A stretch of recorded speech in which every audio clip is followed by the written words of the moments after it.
Hey, you listen to Wrestling Roundup on FreeFM 89.0. I'm your host Grady, and as always, live on Skype we got Josh.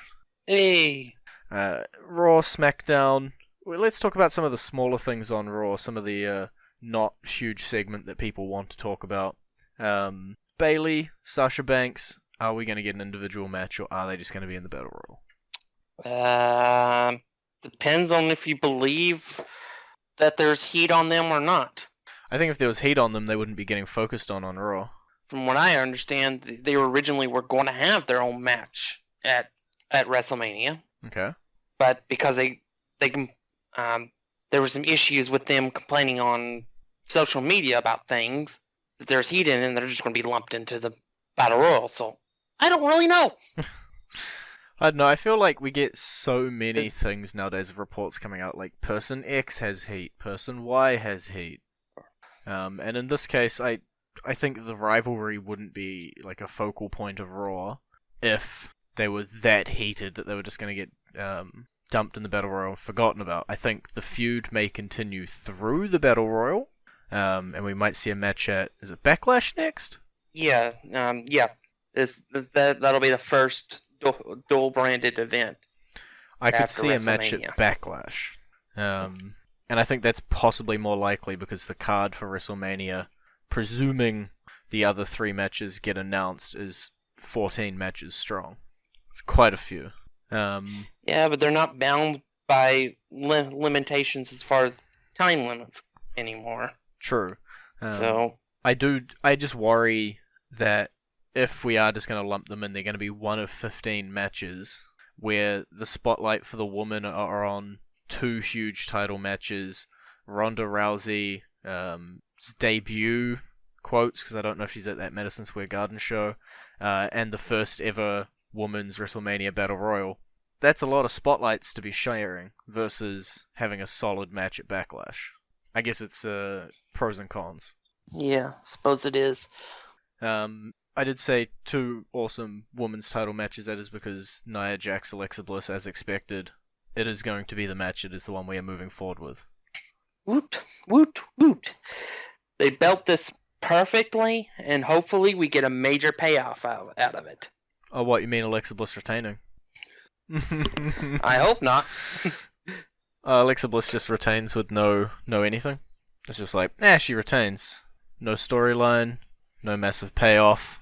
It just ends. That'd be super disappointing. I would not. It would be super disappointing, and I would not blame Nia Jax for walking out. Didn't she already do that, or was that one of those dirt sheets reporting things? She took time off, I think. Okay. Yeah, I think it is probably Nia Jax's time. It's just a case of, does WWE agree that it is Nia Jax's time? I'm hoping so. Fingers crossed. And then floating around there as well, Ronda Rousey. Quick work of Dana Brooke. Yep. This was a non-televised segment. Okay. Because this was going on in the arena during a certain segment. A certain segment. Yep. Gotcha. Yeah, it's still. I guess she's gotten physical with Stephanie. The most physical she's gotten yet. I still don't quite know. Is she or is she not appearing at the Madison Square Garden to have a match, or is her debut at WrestleMania? They billed her debut with WrestleMania. That's what I thought. I don't know. Maybe it's an appearance. I'm gonna just cross my fingers on it's an appearance. But we'll see. Also, I've gone to WWE.com and got official confirmation that Sasha Banks is an announced entrant. Things could change. An announced entrant to the Women's Battle Royal match. So, probably not going to get their own match. Unless things change. John Cena, he's still looking for the Undertaker, but he got a different family member than he was expecting. Good old Kane. Hi Kane, welcome to the Battle Royal. Hop in line. Yep. Cena had the crowd in the palm of his hands during that promo. Absolutely beautiful mic work. Especially considering they were in Texas, and that's because Texas there. Yep. Just keep telling me positives about the fact that the Undertaker's coming back for another match. I need more. Like, just keep feeding me them. Because I can't find them. My only positive is that this one might really be his last one, because who else is left? It's the only positive I can find in it. Perhaps since he's had his knee surgeries and stuff, maybe he can go out on the note he actually wanted to go out on. I'll cross my fingers. As far as his match goes. All I can do is cross my fingers. There's other people where I can just sit back and go, oh, well, that's going to be a good match no matter what happens. I can't with this one. I am not going into this match going that this is going to be a good match. I'm going to this going, I hope this is a good match. I really hope it. As much as I keep ragging on the fact the Undertaker's coming back. If I have to resign to the fact that he is, I really hope it's a good one. Or else I might have to see him again. And, probably, I think I'm skimming here. About time to get to the big feature, the aforementioned segment, the ultimate deletion. Now, as we said last week, you haven't seen any of the Brokeny type stuff. I've seen them. You haven't. What was your opinion? What I got to see, I really, really enjoyed. Okay. I thought it was really out there. There's a lot of craziness that happened. Matt Hardy apparently has 2 rings that is on his compound. Yep. That I know of. But yeah, it was really well done, I think. Okay. My opinion is very much the same. I think it's a good start. Because I think what people are doing is comparing this match to, like, the third match that they had at the Hardy compound. But you gotta remember that you're not meant to know about Vanguard 1, about Senor Benjamin, his kids, his wife, Skarsgård, the Lake of Reincarnation. Like, all you get were a couple of vignettes heading into this. That's all you're really meant to know. So I think it's a really good introduction piece. It played off Bray Wyatt's history really well, the whole world in his hands, and the barn. It was great in that. It had the funny moments with the lawnmower. It was goofy. It was funny, but it was wrestling. Quotes. Yeah, and I love the callback to the Wyatt compound with the fire for burning down Sister Abigail. Mm-hmm. Yeah. That was a neat little touch. It definitely showed that they wanted it to work. They put a lot of effort into it. And looking purely at YouTube views of highlights, the only part of it that worked was that Jeff Hardy was in it. I'm looking at a whole lot of 200 to 300,000 view videos, and then the one with Jeff on the thumbnail has 2 million. So I do slightly worry that although we enjoyed it, and I'm sure the internet people who wanted it so badly enjoyed it, that people still just want to see Jeff. I don't know. But it was definitely one of the more entertaining things I've seen in a while. I hope we continue with it. I hope this is good enough of a reception for people to take notice, see that people enjoyed the goofy side of it, and then allow that to continue forward. But it's always a lot harder, you know, like when he was on TNA, he was the focus. If there was an episode and it was heavy Matt, it was heavy Matt. Nowadays, you're going to be lucky with WWE to get 10-15 minutes. You got to cross your fingers. And speaking 10-15, I think that was the perfect amount of time that they gave the match too. What was it? Was it around 12? 13? Yeah, it was around 15 because it was 15. almost because it started. They came back for commercial almost at 11, and it ended, and the show ended at almost like close to 11:20. Okay. So it was close to 20 minutes, but it was pretty. I think it was the perfect amount of time. A lot of people were complaining about them doing the whole video with them bringing in Wyatt and then going to commercial. But nobody missed anything because they didn't start the match apart until after they came back from commercial, and it was the final commercial break. Yeah. It's super easy to pause a pre-recorded video, guys. You know? Not hard. You're not gonna miss anything when it's a pre-taped segment like that. Yeah. Sometimes I don't understand people. Overall, I give it a thumbs up, and I hope to see more. Not too often, because then it gets ruined. I think it was better than the House of Horrors match. I'll give it that. Not hard. In terms of Jeff, I don't quite know what his future entails. I believe he is cleared, but I don't know. Cleared medically, I should point out, not That's backstage-wise. yeah. It's one of those things where we'll just have to wait to see. But that was definitely a neat touch, and I think I enjoyed more the cameo by Senior Benjamin than Being underneath Skarsgård. Jeff's part. Loved it. There's something funny about a man laying underneath a boat or a dinghy. I think the biggest question that Jeff's appearance sort of brings up would be, is he now going to be encapsulated in this broken universe, or is WWE going to continue to try and just pump out neon-colored Jeff merchandise and have him go back to that way? And I think that's what I'm more excited to see, and just figure out where exactly he's going to go from here. Because although he's a cool part of the universe, you don't need him in it. It works without him. So, interested, but don't need it. Pretty much how I sit. Well, yeah. I would be fine with Jeff spinning off on his own, and then maybe coming back at some point as part of as the face-off with Broken Matt after he's done some things on his own. But that's neither here nor there. So yeah, if I recall correctly, I think TNA at one point they were focusing on Jeff trying to like get through to Matt. Like, why are you so broken? Let's just fix this. Doesn't really work now that he's made an appearance in it. So. Maybe they're not going to go that route. We'll see. I'm going to imagine Matt at the very least. He's going to be in the Battle Royal, right? Maybe a segment in terms of WrestleMania. It's possible. Assuming all unbooked but yeah, it was talent definitely just go in the best Battle that this was done on Raw. Oh, hell yeah. You couldn't spend 10, 15 minutes doing nothing in terms of the like in-arena crowd. It would not have worked at WrestleMania. We should get to song. Before we move over to SmackDown side, the song, I feel like if you're in the wrestling world, you know why we're playing it. We will talk about it when we get to the SmackDown bit, but it's Daniel Bryan's entrance theme.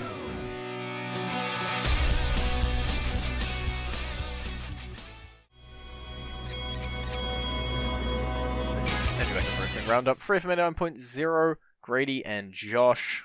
Josh, why'd we play Daniel Bryan's theme? Poor Mark Henry. His moment got upset quite badly, and I was intending to play his music until about 3 p.m. Tuesday. Didn't you flip music like twice? I was because I was just randomly watching Raw early in like late in the 96s. Yep. And I decided, we played like all of Triple H's Motorhead music, so we'll go. Why don't we do the Connecticut Blue Blood theme? And then they announced Mark Henry, and I'm like, okay, well that makes more sense. Let's go with that. Well deserved, by the way. Well deserved. And, yes, very very well deserved. If for no other reason than as a fake retirement speech. Love it. But and then they announced that Daniel Bryan was medically cleared to return to action in WWE. Talk about dropping a bomb. Yeah. The wrestling world exploded. I didn't see it coming. No. That's for sure. You see the flutterabouts on the dirt sheets, it's like, maybe he's cleared this time. There's talks about it, and then you just go, nah, there's no way. These rumors pop up all the time. But when it said WWE.com, Daniel Bryan is medically cleared to wrestle, that's when you knew that the shoe had dropped. I didn't believe you. Here it is. It's like my time. Wednesday, 8:44 in the morning, you say, Daniel Bryan's been medically cleared to return to the ring by WWE. I reply, what? Bull poop. Don't believe you. You post the WWE article, and I say, I still don't believe. It's like, out of nowhere. Yeah. The only problem is that it came just 2 weeks before WrestleMania, so they can't really build anything on it. It's gonna be I'm assuming hastily shoved into the Kevin Sami Shane feud, and then maybe we branch off into Yeah, I something assume afterwards. that's what they're doing, because since they fired Kevin Owens and Sami Zayn on SmackDown, and then they demolished said cleared Daniel Bryan. Really hope he was cleared after that beating. That was action-packed. At this point, I'm going to assume it's a tag match, right? Yeah, I'm going to assume it'll be Daniel Bryan and Shane McMahon versus Kevin Owens and Sami Zayn, with probably the stipulation that if Sami Zayn and and Kevin Owens win, they get their jobs back. Yep, that makes sense. They'll probably lose and then go over the Raw. Well, it doesn't matter now, right? All the pay-per-views are cross-branded. The only difference is which hours of television you share. But yeah, I'm still shocked. I'm pretty sure I went on for quite a bit after that, just not believing it had happened, and then it slowly starts trickling out, and it just exploded everything. And it's such a positive thing as well, right? Like, what was it, 2 years he had off? It was just after WrestleMania 32? It was... No, 31. He was forced to retire in February of 2016. Okay, yeah. So pretty much 2 years and a bit. So it was... Yeah. It's a long 2 years. I think everybody had resigned to the fact that he wasn't going to wrestle in the WWE. Emphasis on the in the WWE part there. And then it just happened. I can't begin to analyze this. All I can say is it happened. Holy poop, it happened. Yeah. Yeah, it's very possible that Daniel Bryan's contract is coming up soon. And they may have said, okay, well, we'll let him back in the ring, and maybe that'll entice him enough to re-sign. because he seems determined, no matter what, to get back in the ring. Let's make sure that we get the payoff from it. Yeah. I'm gonna choose to not be the cynical. And just believe that this was just happened to be when he was cleared. If we're talking about poor Mark Henry being overshadowed, poor Big Cass, who I've also heard is medically cleared, but is not going to make headlines anywhere about being medically cleared, versus Daniel Bryan. And he'll probably return on the Raw after WrestleMania, or wins the Andre the Giant Memorial Battle Royal. Depends how hard we want to go with him. If they have the match. I'm pretty sure it's been announced. I still haven't heard if they're doing it. Yeah, there's competitors. Oh. The Revival from Raw, and Baron Corbin, Mojo Rawley, and Ty Dillinger from SmackDown are in it. Yeah. So it's starting to fill up. I will assume that, as always, any unbooked talent is in that match. That's just how it works, right? Right. I'm still hoping that Braun Strowman picks Kurt Hawkins as his tag team partner. Can he pick him after he loses the Andre the Giant Memorial Battle Royal? Just to add insult to injury, it's a beaten and battered Kurt Hawkins already. I don't know. I don't know what's happening with a lot of these matches. Still loving the build. I think as soon as we get the SmackDown Tag Team title match announced, John Cena Undertaker, it's not announced, but it pretty much is. And the Kevin Owens Sami Zayn stuff, it isn't, but it pretty much is. 14 matches. Every single match on that card is going to be a good match. Fingers crossed, John Cena, The Undertaker. Yeah. I can't... the Battle Royals are going to be Battle Royals. They're going to have cool moments. It's going to be a Battle Royal. Every other match has the chance to be Match of the Night if pulled off correctly. And it's going to love it. I think best WrestleMania in a while if pulled off. And sadly, I'm going to presume it's going to be on the pre-show. But a big aspect of that's going to be that Cedric Alexander-Mustafa Ali match. Which has the chance to be the best match in the Cruiserweight division since they brought the division back. If given good time. Which is almost why I want it on the pre-show. I think they'll get a little more time. Because as much as we say they're not restricted, obviously, by time on the main show, they probably still wouldn't give it as long. Yeah. Yeah, I'd have to say, if Neville and Austin Aries couldn't get on the main card, I can't imagine Cedric Alexander and Mustafa Ali getting on the main card. Yeah, just don't see it happening. And then they'll be left off the DVD, and then they won't get those DVD sale bonuses, and then they'll both walk out of the company. That's how it works, right? Unless, well, I guess if you want to go by, but honestly, I think this has real potential to be an amazing steal the card match. Both guys are extremely talented, and while I'm disappointed for Drew Gulak, I'm not disappointed in the match. Mm-hmm. As we've said for weeks that match could go either way. Yeah. It It's going to be a could good one no definitely matter have what way it gone. went. Yeah. The only thing we knew for certain was Cedric Alexander was going to be on the other side of the equation. Yeah. I hope some of the cruisers make it into the Battle Royal. I know it's kind of funny because it's the Andre the Giant Memorial Battle Royal, but come on, you got spots. Come on. I just want them to get a little more feature. That being said, the Battle Royal will probably end up on the pre-show as well. To me, I think the huge dark horse one to be match of the night is going to be the SmackDown Tag Team Championships match. I think Usos, New Day, Bludgeon Brothers, they're going to find a way and put on a damn good match. We've already seen Usos, New Day put on good matches like 80 times. Yeah.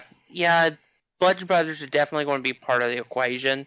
And I feel it may be their moment to shine. Although with WrestleMania, it's typically the faces' moments to shine.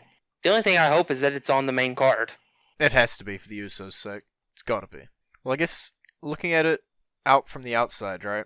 Cesaro and Sheamus have a high chance of losing their title to Braun and whoever. The Usos have a high chance of losing their title to the Bludgeon Brothers. Charlotte has a high chance of losing it to Asuka. Alexa Bliss has a high chance of losing it to Nia Jax. The US and Intercontinental could go either way. I think AJ Shinsuke could go either way. Brock is probably going to lose it to Roman. That's a lot of title changes. Yeah. And the Cruiserweight title will go to a new champion. It's going to be a good pay-per-view. That's all I can say. Gonna be good. And that's all I have to say because we have run out of time. Daniel Bryan and Ultimate Deletion sucking up a lot of time. So it's been great talking to you. BB. You can visit our Facebook page, facebook.com/WrestlingRadio, or our Twitter page, twitter.com/WrestlingRadio. And we'll see you next week.